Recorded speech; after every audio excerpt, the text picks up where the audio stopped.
Good afternoon, everyone, and welcome to Outlands RoyalTea, a web-based interview show where the current crown of the Outlands interviews past kings and queens of the Outlands to discuss things that happened while they were crowned and hear their stories.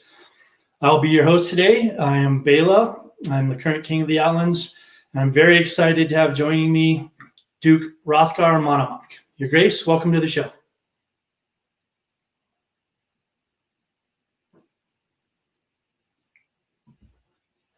And I think we're having technical difficulties already. Are you back? Okay. I have no idea what happened there. It just it was weird. Down for a second and then came back and everything's good. Well, welcome to the show. Thanks for joining us today. Thank you, and thank you for having me. That was a fancy intro. I think I've seen a couple of these, but I haven't seen the very beginning. So. That's all Kal and our amazing tech crew. I take zero credit. All right. Well, that was good. So why don't you introduce yourself a little bit to the audience and tell us some things that you'd like us to know about you. Okay. I'm Hrothger Monomakh. I have been in the society for about 34 years now, with a brief stint. I started playing when I was 14, and I actually had a very, very brief stint about a year before that when I was around 10 or 11 years old. So I've been involved for quite a while. I actually got interested in the SCA because my sister played for a little while when I was younger. And the park that is about 3 blocks away from my house was where fighter practice was at the time. And Mistress Irminsul had a house right on the edge of the park, and that's where Johann Blau and Zatzmeier and Heinrich der Jäger were all her kids, and they I kind of found out about it from her, and years later decided to go check it out myself, and played for a little while, like I said, when I was 10 or 11, and went to a Grand Outlandish, and that kind of set the hook a little bit. And then when I was 14 years old, I met probably a year before that, I had met His Grace Rorik, and we became friends, and I told him about the SCA, and we decided we were going to go check it out, and we did, and the rest is history. I've been here since then. I guess pertinent to this, I've been Crown of the Outlands 3 times, first time in 1995, second time in 1998, and the third time in 2014. So that's a little bit about me. All right. So you reigned 3 times. Were you a peer every time that you reigned, or was that after one of your reigns? I was not knighted until after my first reign, so I won my first crown as a knight. Yeah. So what was that experience like, going in and not being a member of the chivalry and winning crown and being king? And in 1995, how old were you at the time? I was 23. Okay. So fairly young, unbelted. Yeah. It was definitely really eye-opening for me, and I kind of went in, I think, maybe with a little bit of here I am, I'm a badass fighter, I can win this thing. But I also kind of went in with my eyes pretty open and trying to figure out what it was about, because I spent my first probably 8 or 10 years in the SCA in a household in and out of a household that was not really super mainstream SCA, and I was having fun, and I was partying, and I was doing all that. And then as I kind of got to see a little bit more of the bigger SCA and travel out of kingdom and meet different people, and became a better fighter and started participating more. I was on a Queen's Guard. I was a Queen's Champion just before I won my first crown tournament, and those things all kind of made me real interested in how the rest of the SCA worked. And so I feel like I kind of went into it curious, I guess. So instead of, I don't feel like I had a real strong idea of how I thought things should be. So I think it was kind of easy in that respect, because I got to really look around and learn and figure it out as I went, and I had good support, and think it was overall a really positive experience for sure.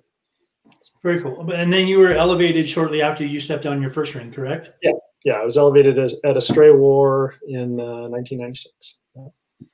So what would you say would be the biggest difference between reigning as an unbelt and reigning as a member of the chivalry?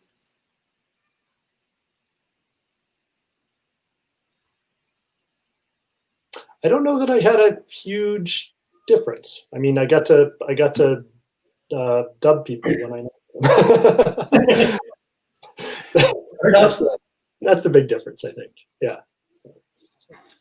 So I've heard Duke Miles tell a story from the West a lot, and I was there when he told it once, and it always cracks me up about how many times he tried and how long it took him to become king and win crown and be a duke. So and you were always kind of the punchline, not really a punchline, but the lots of miles of story, because you've been king 3 times and you've fought in how many crown tournaments? I fought in 3 crown tournaments. So you're I had fought in 2 at the time. I had fought in 2 at the time that happened. So still, you've only fought in 3. Then that was before Miles had won a crown tournament as well. So yeah, it was Is that so because you have that perfect record, that 3-0 record, is that something that comes to play now, as far as I don't really want to fight just to fight, because if I'm going to do it, I want to win? Or does that not even enter into it? No, I think it does. I think I have an interesting dichotomy, because there's part of me that really, I like the idea of having more people participate in our crown tournaments. I like the idea of fighting in tournaments that, getting that you have that high level of intensity that you don't get outside a crown tournament, for sure. And participating in that is pretty cool, pretty neat experience. So there's part of me that thinks that that's a really good idea, and I would like to just fight in all the crown tournaments. And there's part of me that knows that it's a demanding job, and it takes a lot, for sure. And it's that, knowing that level of commitment, and the fact that, and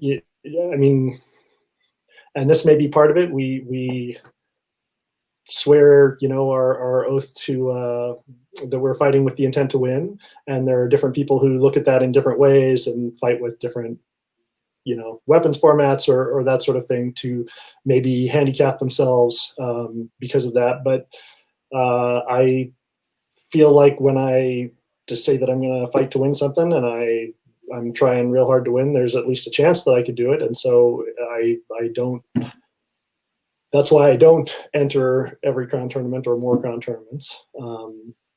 So yeah, there's a little bit of that in there, but I like I said, the bigger crown tournaments that I see in other places that I've been to, and just the idea of going out that day and fighting for your lady, and fighting that high caliber fight is a great thing, and I think we would do better to do more of it. And I think another interesting thing about that, actually, because I think about this a lot, is that in other kingdoms where there is a lot more participation in crown tournament, the culture, and in the West in particular, this can be easier because they have shorter reigns. They have 3 reigns a year. The culture is a little bit different from the Outlands culture, in that kind of everybody I think from people I've talked to at least have overarching kind of view that it doesn't matter that much who wins Crown Tournament. Whoever it is going to be, the peers are going to step up and support him, and the populace is going to step up and support him, as best they can.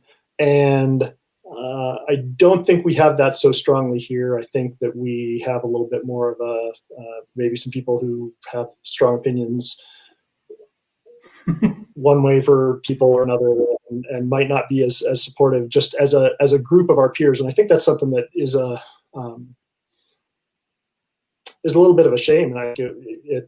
And I will be one to admit that I have had people who I've been like, oh, I'm not really happy this person won Crown Tournament, and I don't feel like throwing in all that much support. But the truth is that, they're the crown of the kingdom, and, peers should step up and show support. And if everybody did that a little bit more, it would make it a little bit easier for it to be okay with, whoever wins. And the other truth about big crown tournaments is that, in my opinion, at least, the way we run crown tournaments, if we, do our double elimination and 2 out of 3 fights like we usually do, I don't think it would matter very much if there were 20 or 30 more people in the tournament. I think that most of the time it still goes to, the people who it goes to.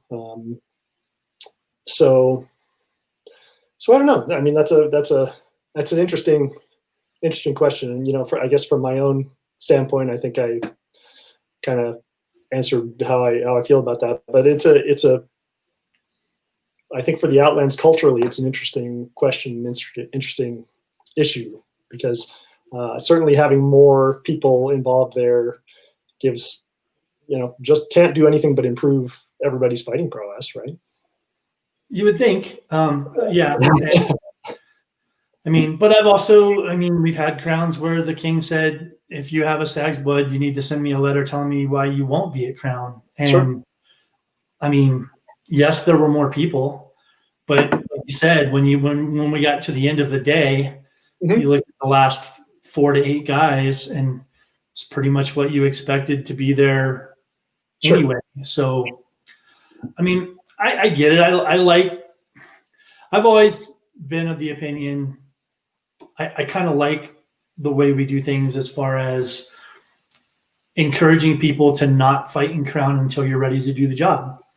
Because we do have a history of belted guys winning that tournament. And we've got a lot of really good fighters and a lot of capable fighters. And I think we do a disservice to our younger fighters and to our kingdom if we're not training them to go into it with the expectation of, you have to do this job and you have to do it well if you win. Sure. Which sure. I think we do. There's a part of it too. Yeah, I agree with that. Although, to play devil's advocate, we even with that, we've had a good number of unbelted crowns. So, absolutely. Yeah. So I don't know if that, yeah, I'm not sure. Like I said, I like something about the idea of people going out there and having more participation.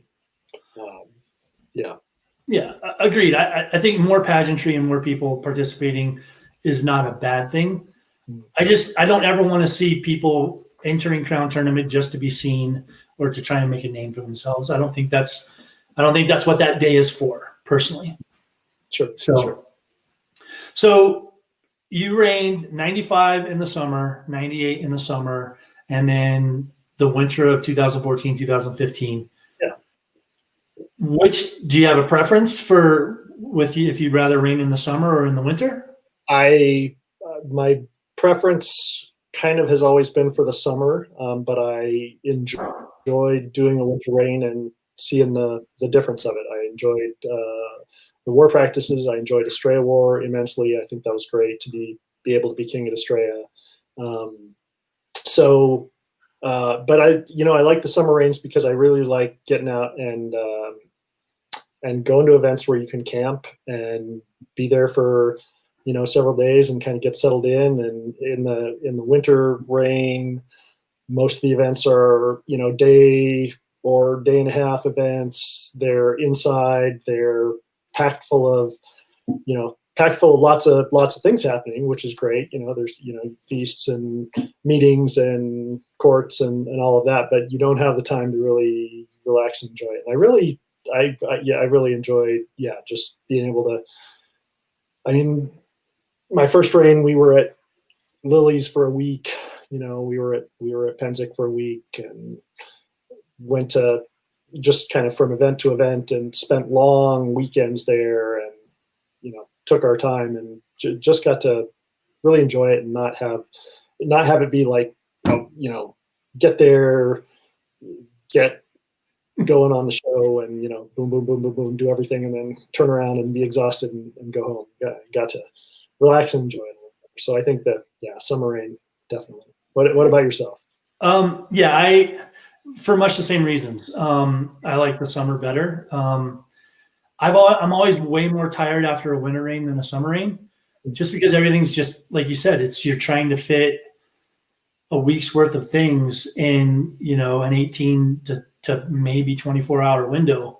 Yeah, and so it takes a big toll on you. There's no downtime when you're at an event in the winter. In the summer, you can go lounge in a hammock for 45 minutes to an hour if you need to, because you've got plenty of time. So but it's always interesting to me to see what people like better and how they go. So driving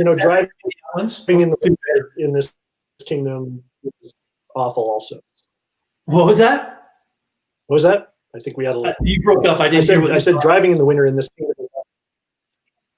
Yes. Are we better now? Okay. I think so. I said driving in the winter is for sure. Yeah. So as a Duke in the Outlands, you have a color and you are the Golden Duke. How did that come about? Why did you choose golden as your color?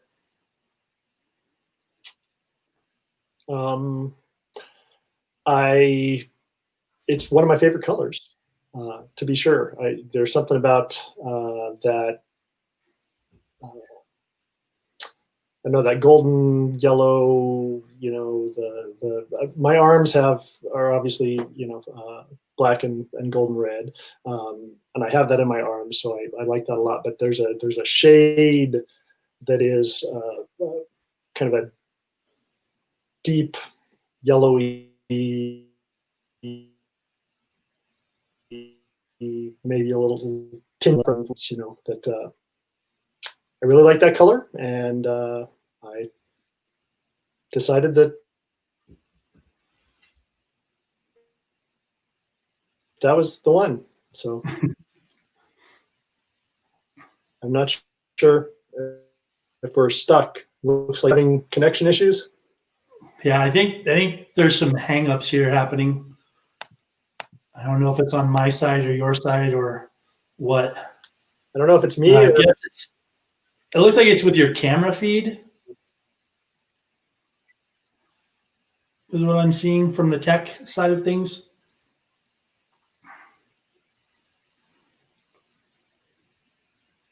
Well, while we're waiting on his technical issue to come up, I will tell everybody, just disregard what Hrothgar just said about the Golden Duke. The reason he's the Golden Duke is because he had these luscious golden flowing locks, and he was just such a hunka bird in love of a man that everyone just knew he was the Golden Duke. That's the story that I tell. You can believe Hrothgar's version if you want, but I think my story is way better. So that's my story as to why His Grace is the Golden Duke. And I'm sure I will pay for that in bruises once we're able to fight. Well, the nice thing is I didn't hear any of it. I reset my Wi-Fi connection. So I just told everybody that hopefully this is better, but you still are a little frozen. Oh, I'm frozen? Are we good, Cal? No, I'm not sure what's happening. I apologize for the technical difficulties. But can you hear me now, Hrothgar?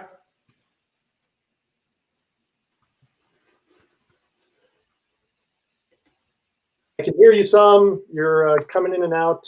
I'm going to try to move. Okay. I'm going to try to. So this is the joys of doing a live internet show. Yep. Things happen. So you mentioned just where I can hear both of you fine. It is strictly his connection seems to be the issue. So Okay. just hang tight. Let's see if he gets a better connection. Okay. Well, we'll give him a minute to find a new spot. And for those of you that are watching, please continue adding questions if you'd like. If there's something you'd like to know, put it in the chat. If we have opportunity in the conversation and fit it in there, we will. All right, I can see you. Oh, that's a good idea. That's a good idea. Okay, I can hear you now. Okay. Yep. So all I said was that people could listen to your Golden Duke story all they wanted, but the real story was because you had these luscious golden locks, and everyone knew you were the Golden Duke because of that. So that's my story, and I'm sticking to it. I did. All right. I did used to have some more golden locks than I do now. That's for sure. There was actually a drinking game. I'm not sure if you're aware of that, with you and Nazir. No. Yeah, whenever we were out drinking at night, whenever one of you guys would flip your hair, we all had to drink. That is fantastic. The best part was when Nazir cut his hair, it was like a year and a half after that he still kept doing the hair flips. So we still kept having to drink, but he didn't have long hair anymore. That is great. So I miss that guy. I wish do he was too. here back in the Outlands. Absolutely. So with a 10-year difference between your first reign and your second reign, and obviously, or your last reign, I mean, and also your last reign was with a different queen. Besides the fact that it was a different queen, what would you say were the biggest differences between your first two reigns and your last reign? Well, it was actually almost 20 years beyond that. Oh, was it? Oh, I don't math so good. I get hit.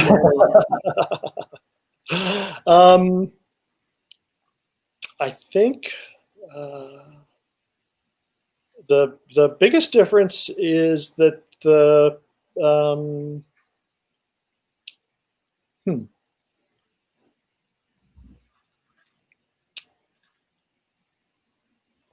SCA is a little smaller, but a little more intimate, I think. So that's, kind of good and bad, right? I think that, there was a lot that was going on, particularly kind of my second reign, late 90s, early 2000s, where like Australia War was huge and there were 8,000 people there and all of that. And it's that war in particular has changed a lot and gotten a lot smaller. But it's gotten more intimate and more back to what it was like when I first started the SCA. So in that way, it's good because there were some neat things about having all those people there, and there were a lot of really hard things about having all those people there. I was involved in the Marshallate a lot at that time when that war got to its biggest, and there were just such high tensions, and people were getting so irate, and for having that many people, it was a little high stress, versus the kind of more mellow, fun time that we have nowadays. So I think that's the biggest difference. The Outlands had changed a good amount. There's a couple new baronies since then, since I had been crowned before, and a couple of groups that had been around that weren't around anymore. So it was really neat to kind of see the differences, and we got to have a new group added to the kingdom my last reign, and that was really neat. But yeah, I would say just some a little bit of SCA demographic and geographic shifts within the kingdom are probably the biggest noticeable differences. Really, nothing about instant communication and not having to do everything by food and snail mail? I'm isolated from that a little bit because I don't do social media. So even though there was a lot more of that, it didn't. Yeah, I guess kind of bureaucratically on that side of things, that made a difference actually in a good way. With the online recommendation system and the fact that it's got a memory and that it's not handwritten letters. Now, I really prefer handwritten letters, and I always appreciate the time it takes to write one and send one. And there's definitely some weight to that. And when I was first crowned, we had some, in 95 and 98, there was some degree of electronic communication, but we made sure that everything official had to be handwritten at the time, and that has certainly changed. And yeah, like I said, good and bad. I think the ease of the online word recommendations, for example, again, is great, and the fact that it has a memory, that there's a database of it that you can look back in time instead of having to go through the past. It used to be each crown handed down a book to their successor that had all their correspondence and all that stuff in it. And if people did a good job of upkeeping that and keeping track of it, then you got good records. And if they didn't, then you got not much. So I think there's some pluses and minuses to it. And again, since I'm not on social media in general, that part didn't touch me a whole lot as being different. And I understand that there's a lot that goes on out there in that realm of social media, while that is happening alongside the reality of what we're all doing when we're going to events and when we're participating, and that can make it hard in some ways for sure.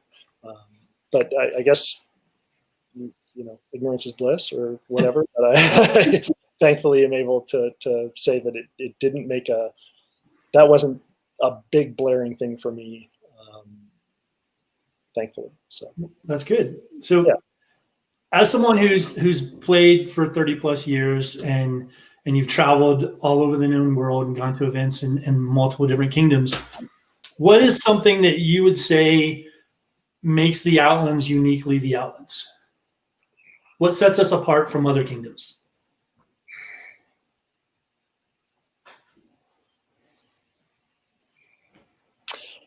I've always,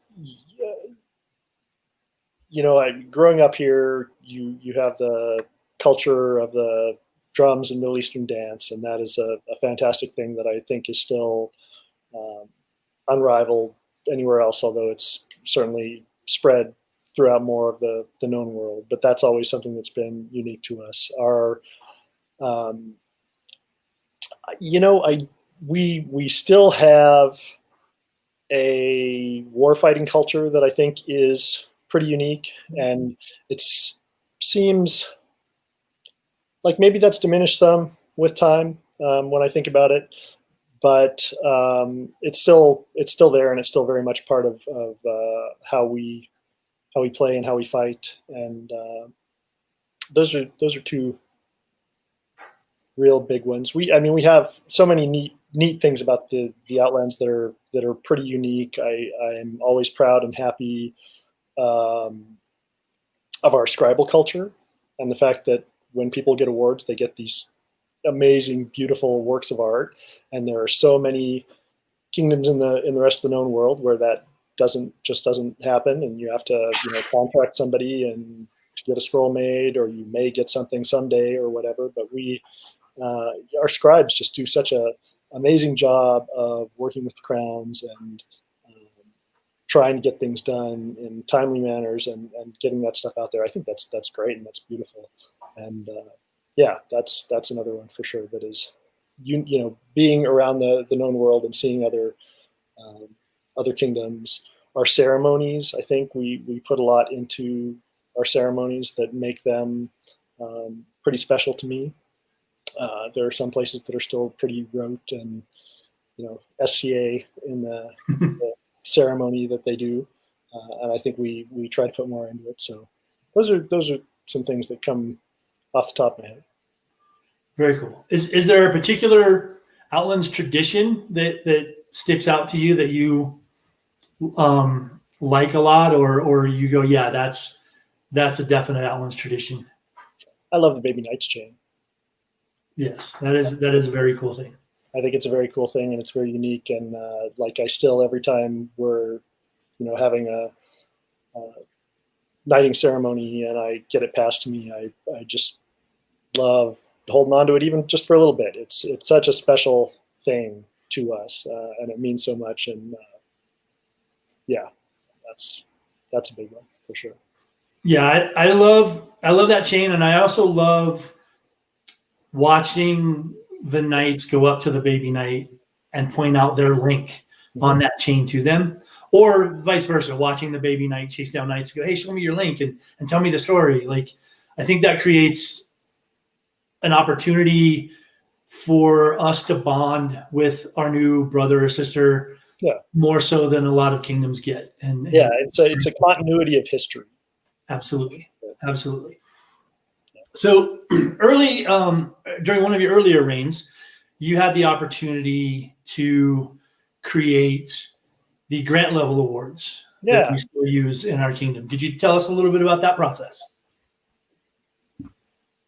So you cut for just a second. Could you tell us a little bit about that process and what all went into that, and it is what we're doing now kind of what you had envisioned, or are we off on something else that is its own thing now? Or I think it's grown into its own thing. I think that where it came from is that years ago I'd been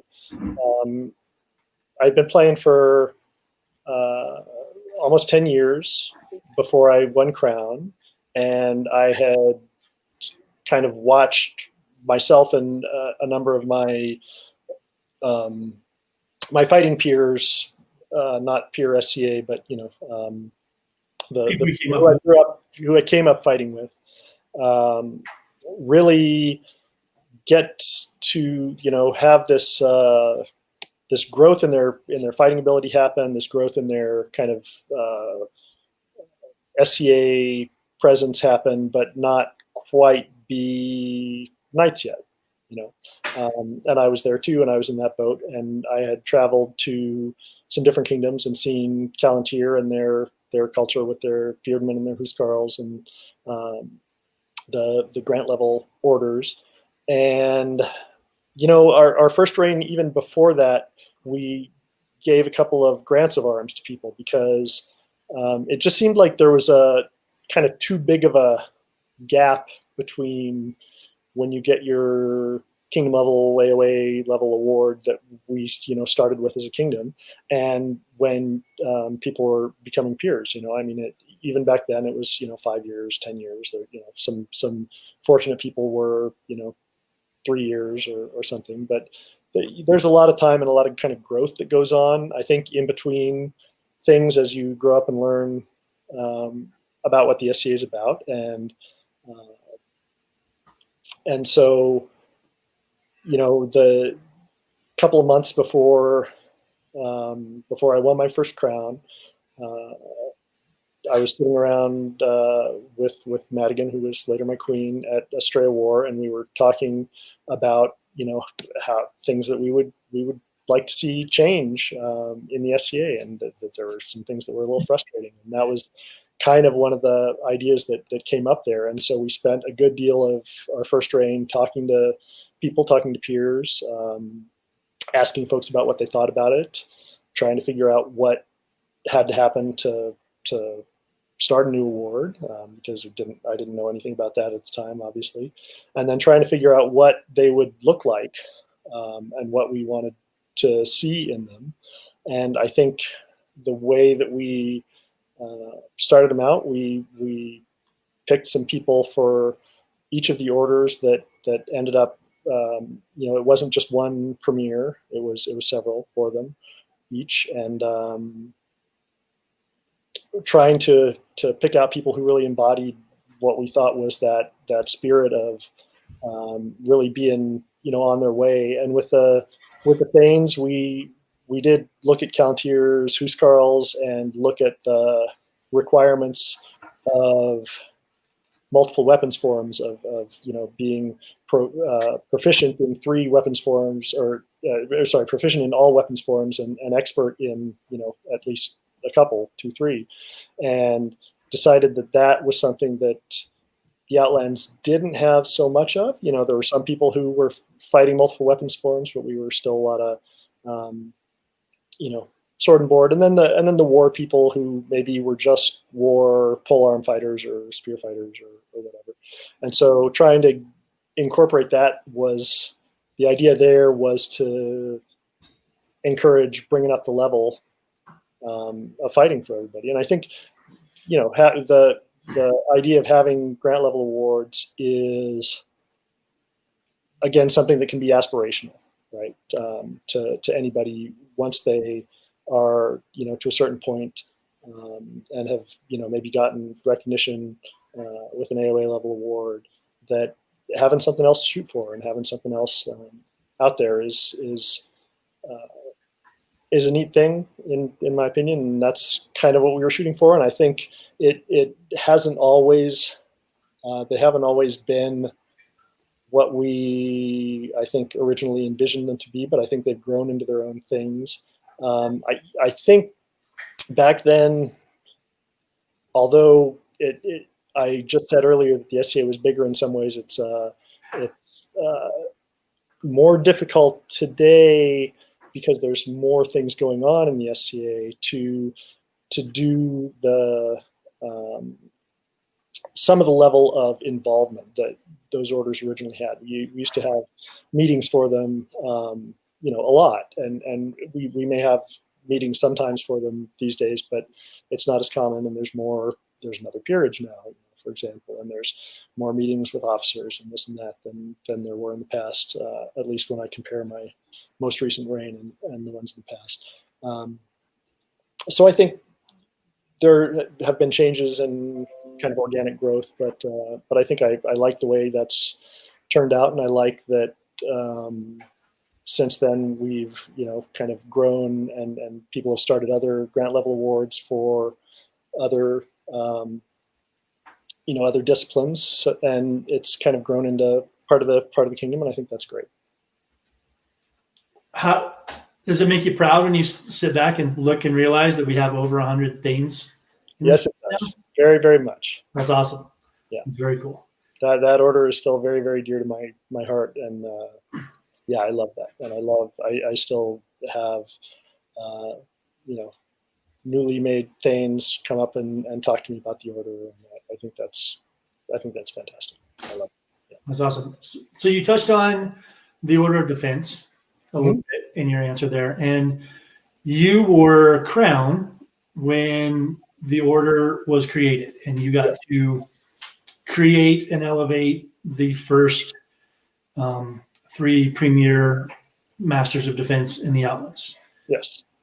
I know that's something you put a lot of time and energy in thinking about, and because that's a whole, like, when you start something new, you're starting all new traditions, you're starting all new way of doing things.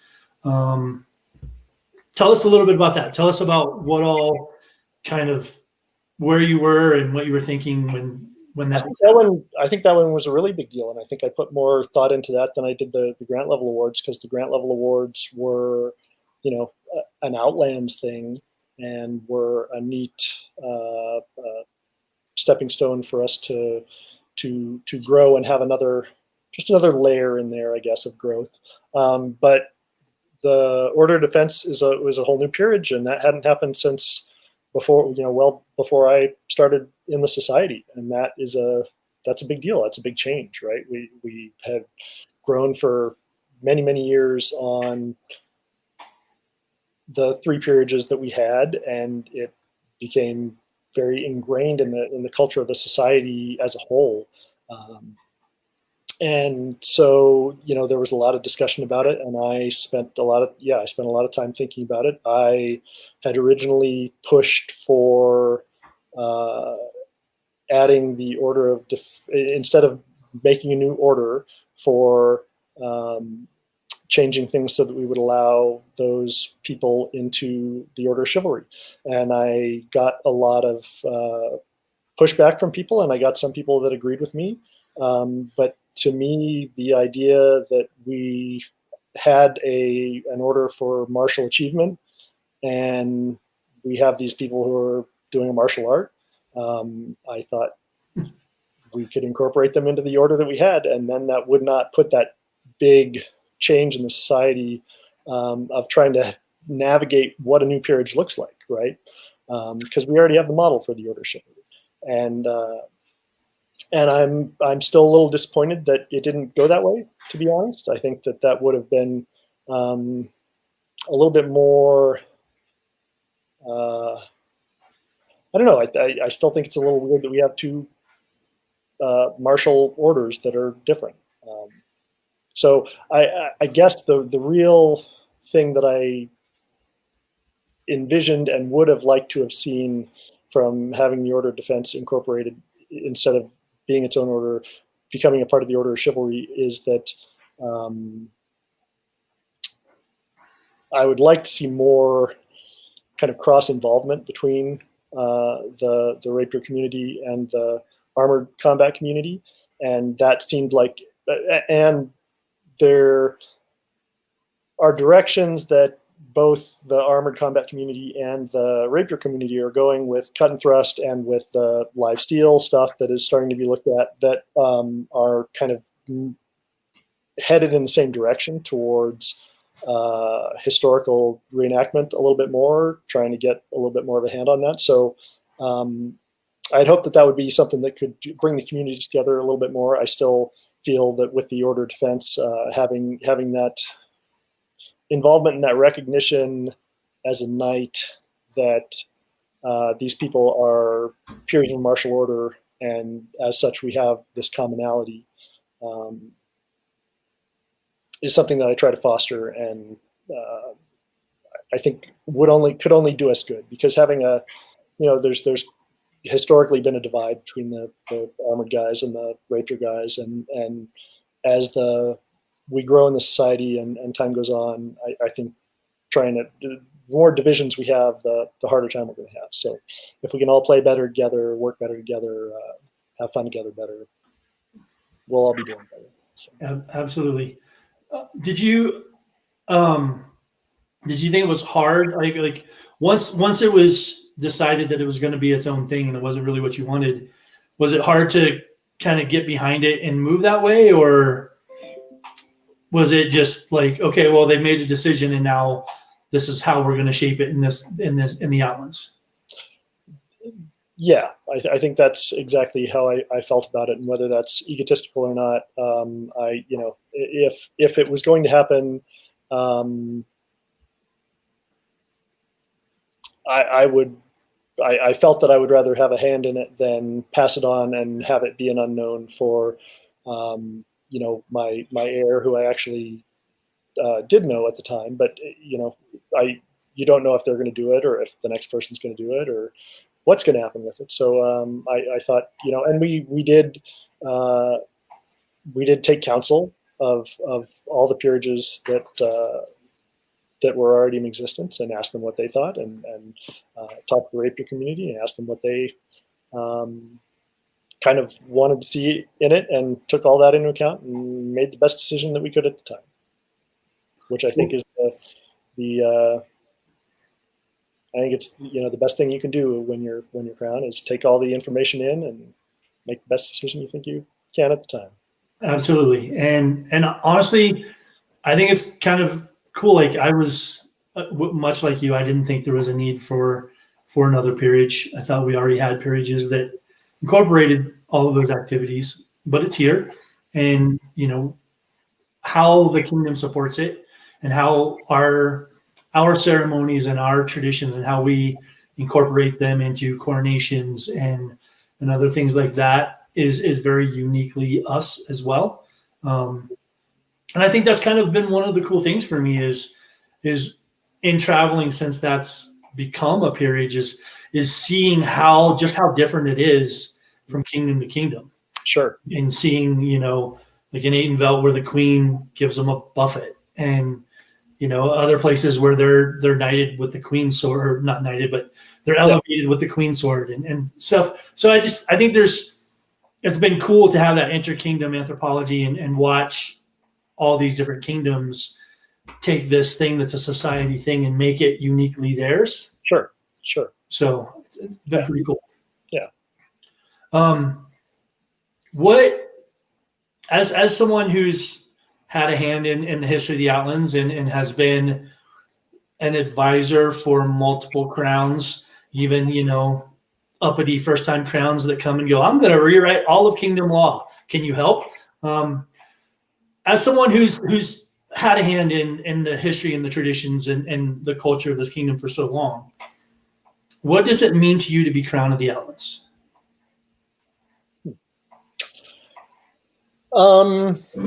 I think the biggest thing that I feel very strongly about for what being the crown is actually right there in corpora, and that is something that when I first won crown, we had to read corpora. We're driving in the car on the way up to Dragonspine and reading corpora and kingdom law to each other and trying to figure all this stuff out. But one of the things it says in there is that the crown is kind of the foremost example of honor and chivalry and the things that the society aspires to. And I think that is the biggest, most important thing that a person can take in if they're about if they're to become crown. And that's something that I take very seriously. You're the example. You're supposed to be. You're trying to be the pinnacle of all these things for all the people to look at and say, wow, that's really great. And I think that's I think the entire structure of the society with our monarchy, that's the good thing about it is monarchies, as far as historically, as far as how monarchies go, it's a crapshoot whether you end up with a good one or a bad one. But the cool thing about it is that it's something to aspire to, and we have these things that we are trying to exemplify, and we're trying to play out in the society, and we're trying to be honorable and chivalrous, and the knightly virtues and all this stuff. And so the crown, being the prime example of that, is the greatest opportunity to kind of display that for everybody. And so that's why the SCA is really cool, because when you have some crown that you can look at and see all those things in and go, wow, that's really somebody to look up to, because that's what that role is supposed to be, then it's really great and it's really amazing. And that's also the hard thing about the society, because when you have a crown that doesn't live up to that stuff, then it's a little crushing, right? Because you're like, I want them to be all those good things, and then they're not, right? So I think that's the biggest thing about it for me, is to try to do my best to live up to that and to set that example for people. Absolutely. And you've done an amazing job as that. You are one of the people that I try to model myself after when I'm crowned. Yourself, Artan, Olaf, you're guys that are larger than life to me. And so you are a hero to a lot of people. And to me personally, you are someone that I use as an example of how I should try and do things when I'm king. So thank you. Thank you.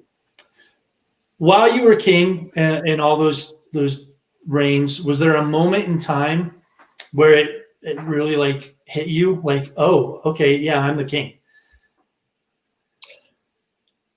Yeah. There were. I'm trying to think of specific examples.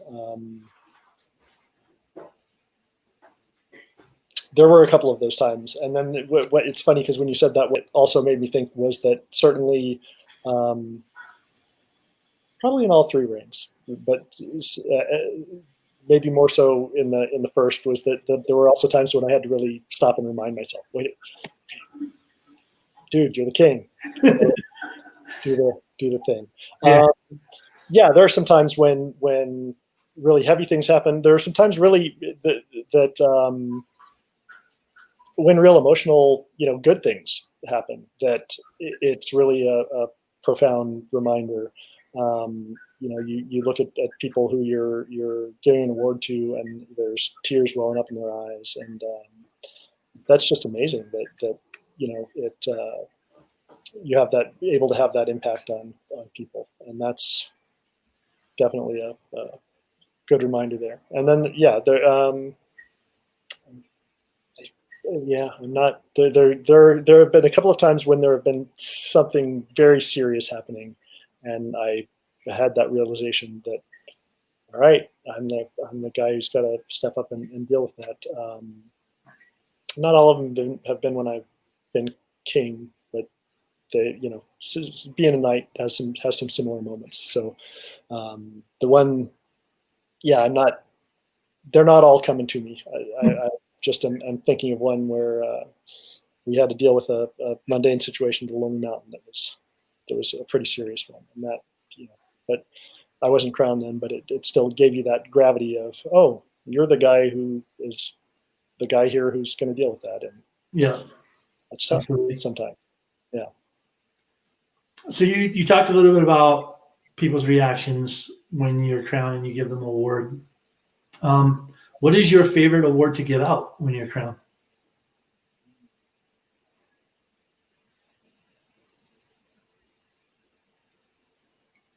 I don't know that I have a favorite.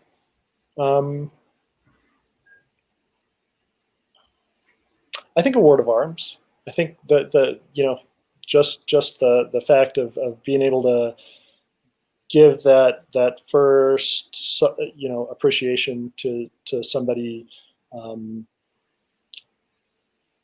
is really just, that's definitely the biggest one, because it makes the biggest impact. I mean, I've gotten a lot of awards, and I can still very, very, very clearly remember when I got my Award of Arms, and it was a big deal, and it's really interesting being crowned, because you give an Award of Arms to somebody who's been playing for a couple of months, or there are occasions when you give an Award of Arms to somebody who's been playing for 10 years or something like that, and hasn't gotten one. How crazy is that? They've been part of this and contributing, and it makes such a strong feeling. I think that's definitely it. You started that out, and I thought, well, I don't know if I have a favorite, but Award of Arms, definitely. Yeah, that's always my favorite one as well. Do you have a piece of royal regalia that is your favorite? I love our crowns. The originals? The originals are so subtly beautiful that, I love them. They're amazing. Yeah. Yeah, I like them right up until they cut my forehead open, and then I started. See, I have a tiny head, so they actually do pretty well. So. Yeah. So Her Highness Maneko from Atenvelt just touched on the opportunity you had as king at Estrella to get to elevate and recognize Sir Kjartan. Yes. Being a very unique moment. Would you like to talk about that story a little bit? That was a really amazing moment. Kjartan, I don't, probably a ton of people don't know Kjartan, but he was Sir Craigon's squire and grew up in Driggistan, and was kind of one SCA generation, behind me and the folks who I came in with. He was actually his back in the day best friends with my squire Thorfinn, and they were amazing guys. He's always been just an amazing guy. He's a incredible fighter, left-handed, hit you like a ton of bricks, crazy. He during my first reign, Eric Raven made the amazing thrones, the best thrones that you've ever had. Yeah, I missed them so much. And he had made them just before Pennsic, and wanted to get them to us at Pennsic. And Corton, his name was Corton at the time. He changed it to Kjartan later because he couldn't pass Corton. And Thorfinn and maybe one other, I'm trying to remember. They brought those thrones out, drove them out from the Outlands to Pennsic. We were already there at Pennsic. And they had like this old Chevy Citation or something that the starter was dead on. And they push started it all the way from Santa Fe to Pennsic and brought those thrones out. So that just, is just a tiny picture of what kind of person this is. And he's always been an amazing guy. And he moved out of Kingdom and lived in a couple of different places, but was in Trimaris at the time. And we spoke to the Crown of Trimaris about him at that Astray War, because he had just kicked butt at the Unbelted tournament, I believe, just destroyed everybody. And we were like, God, come on, why don't you guys knight this guy? he's obviously got it and all this stuff. And the Crown of Trimaris said, I really think he's a great guy too. I'd love to knight him, but the peers there don't kind of know him entirely, and so I'm not going to do it. I'm not going to step out and kind of rock the boat in that way. And so we had a knight circle and talked about him with the Knights of the Outlands, and realized that we had an opportunity that we could possibly, write this issue, because the man was a peer, is a peer, and had been for a long time. And the sought counsel of the Knights of the Outlands, and they gave us very good counsel, and we spoke to the Crown of Trimaris and got his approval of it. He called his queen, because the Crown of another kingdom has to give permission for any award, certainly that one. But it was a really fantastic opportunity. There were people from all over the known world there who just thought so highly of this man that they wanted to speak for him, and they wanted to be part of it. And being able to do that was just a pretty amazing opportunity to kind of correct that oversight and recognize that this man was a peer. And the peers that we spoke to, if he still lived in the Outlands, we would have knighted him. So we had the opportunity, and we made him a knight. And he is that guy. He is all the things that a peer should be. So absolutely, and it was a very cool thing to be witness to, and to see from my perspective as one of those knights that gave you counsel. I think that if there was any doubt in anyone's mind, anyone that was at that court that saw people from all over the known world, their reactions and the words that were spoken for him from people from multiple kingdoms, it very much was a very powerful example of what the society truly is on a global scale. And it was an amazing thing to witness. So it was really cool. Is there somebody in the Outlands that so we're running a little bit of time. We're at the hour mark. If you're fine with going over a little bit, I have just a couple more questions. I'm totally fine. Okay. I forgot to ask at the beginning if this was like an hour. We usually try to keep it at an hour, because I don't want to keep people. Sure. People have things to do, but we also had some technical difficulties. So if you're fine with sticking around for a few more minutes, Yes, indeed. keep going a little bit. Is there a person or a couple in the Outlands that you are like, man, I really can't wait to see them be crowned Outlands? I got asked this question once before. I will say the same two answers, and the one answer is I would love to see Lavin win crown. I think he would do an amazing job. Yeah, I think he would do an amazing job. I think he's such a skilled fighter. The fact that we going down to war practice for Estrella at St. Goliath last spring. Arton and I were, or maybe Vaughan and I were badgering him about why doesn't he fight in crown. So I'd love to see Lavin fight in crown. And then the other one is Sir Alexander from up there. And the reason that I wanted to see him win crown is because he always, from my first reign to my last reign, has strong opinions and strong ideas. And I don't even always agree with them. But I'm like, man, you want to jump in and do this job. I want to do this job. Then you might have a different opinion of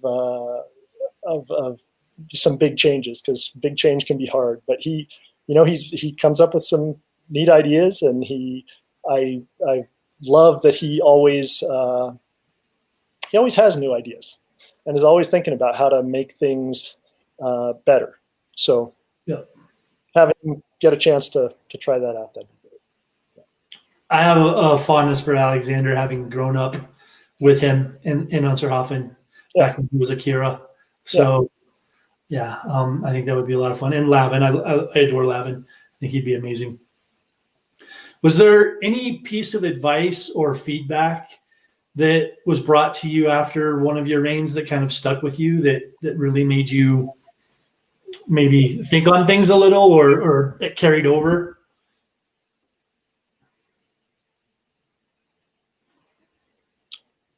I'm trying to think about that, and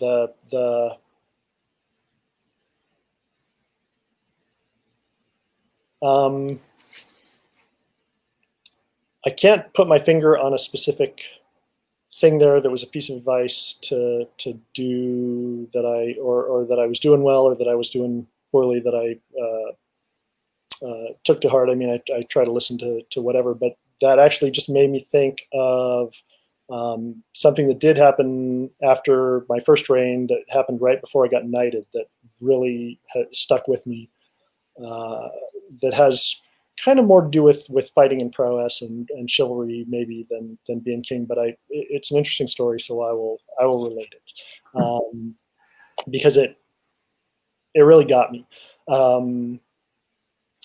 It was after the first day of fighting at the Estrella where I got knighted, and I hadn't been offered knighthood yet. I got offered knighthood the next day. And I was fighting, and I was out doing pickups.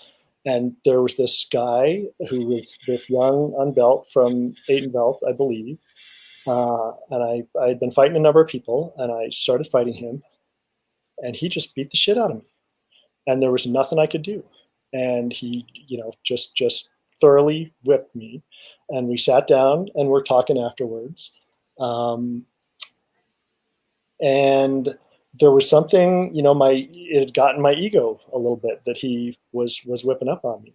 And so we're having a conversation, and I, somehow worked it in, well, hey, what are you thinking about the war? And he's, I think it's all right. And I was like, yeah, because, I helped write the treaty for this war, so I was slipping in that I had been crowned and this and that.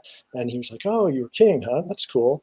And then he goes, how come they haven't knighted you yet? And it just hit me, the kind of the hubris I had, and that it did bruise my ego, and that I felt that it was important that I had to try to stand up for myself in that way. And it really made me stop and think about that I had done that, and think, oh, that was really dumb. Why did I need to do that? That was not humble. That was not anything that we aspire to here. And it sat with me, to this day for sure. It gave me two lessons. It gave me the lesson to not ever feel so sure of myself that that I'm invincible. There's always, on any given day, there's somebody who you don't even know who is going to come and just beat the crap out of you, and you got to just go, all right, that happens sometimes.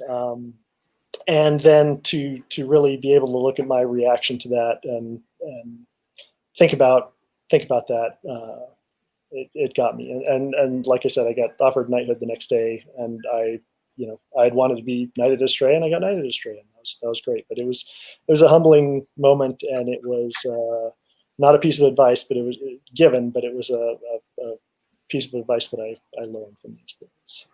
Yeah. Very cool. And that's one of the toughest things about our sport in particular is, it's a game of honor, and one mistake and it's over, and it's styles make fights, and no matter how good you are, there's somebody in the world that has your number. Yes, you indeed. might not ever know who it is, but there's at least one person somewhere that will kick your butt all the time. And that's one of the things that it's humbling, but it's also one of the things that strives to make you do the work to get better all the time. Yeah, it gives you that was the thing. The lesson is that it gives you an opportunity to learn. It doesn't, being pissed about it and getting butthurt about it. That's not going to help anything. You might as well accept it and take it as a learning experience. Absolutely. So if Lavin or Alexander were to win crown, what would your advice be to them? I don't know that I would need to give either of them advice. What advice would you give to a first-time crown? It's not about you. It's about everybody but you. You are there to be the focus of everybody else's attention, and so pay attention to what you're doing and make sure that you're being a good example. And you can do things, and you can have, if you've got something you really want to do, you can get stuff done. But your job is not to make it all about you. It's to make it all about them. It's to make it all about everybody else. That's really good advice. Is there anything out of your reigns that you look back on that you wish you could go back and change, or do slightly different, or not do, or give the award that you chose not to give, or something like that?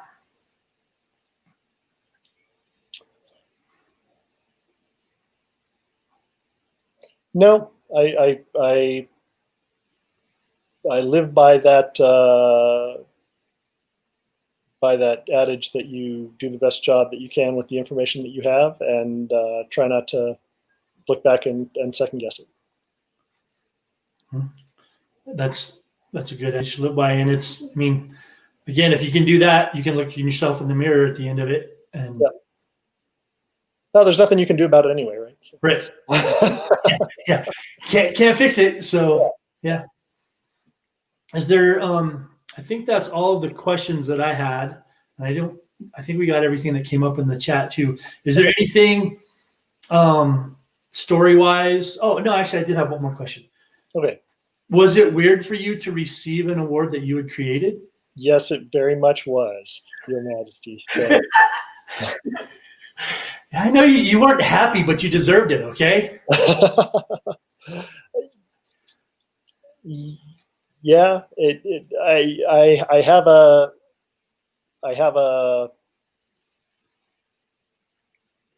kind of a fondness for those awards that is a little bit parental, and so it felt weird then having that, and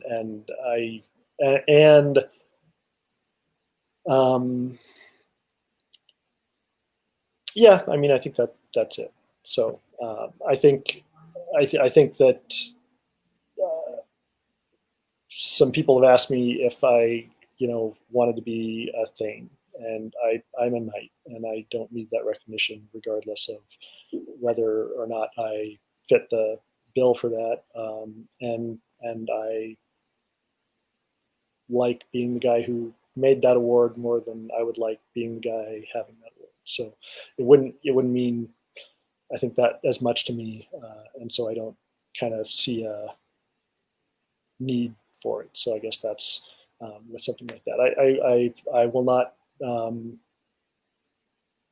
try to argue with you when you gave me a service award for my service, because I was doing service, and You got me back.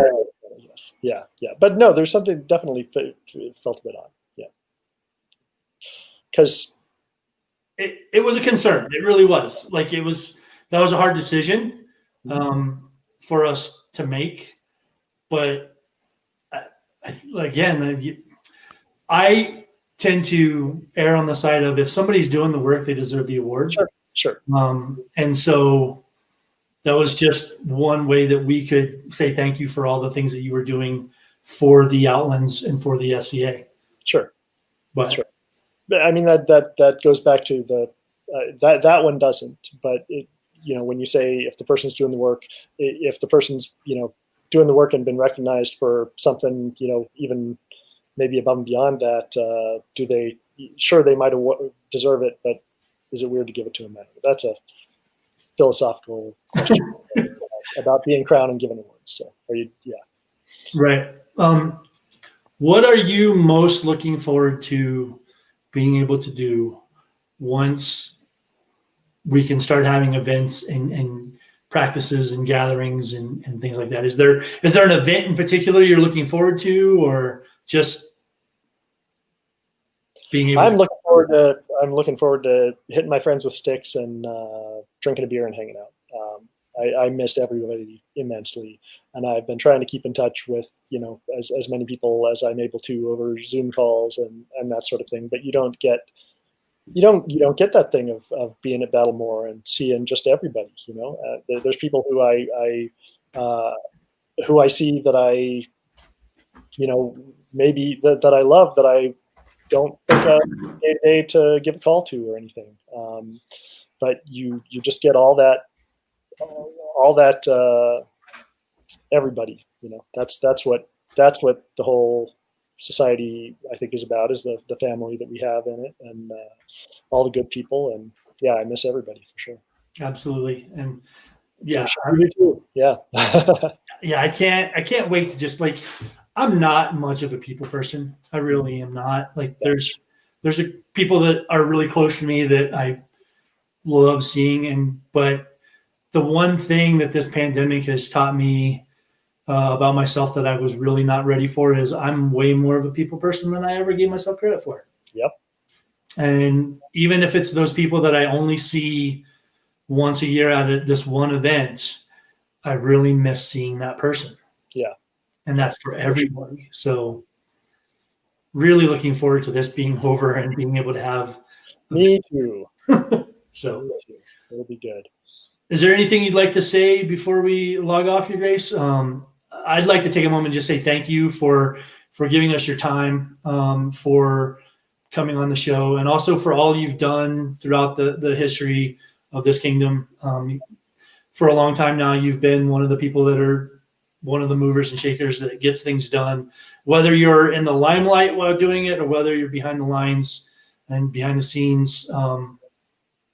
Your service does not go unnoticed for this kingdom and for the society. And I'm honored to have you on the show. I'm honored to be in a select club of people that, we're knights and dukes together.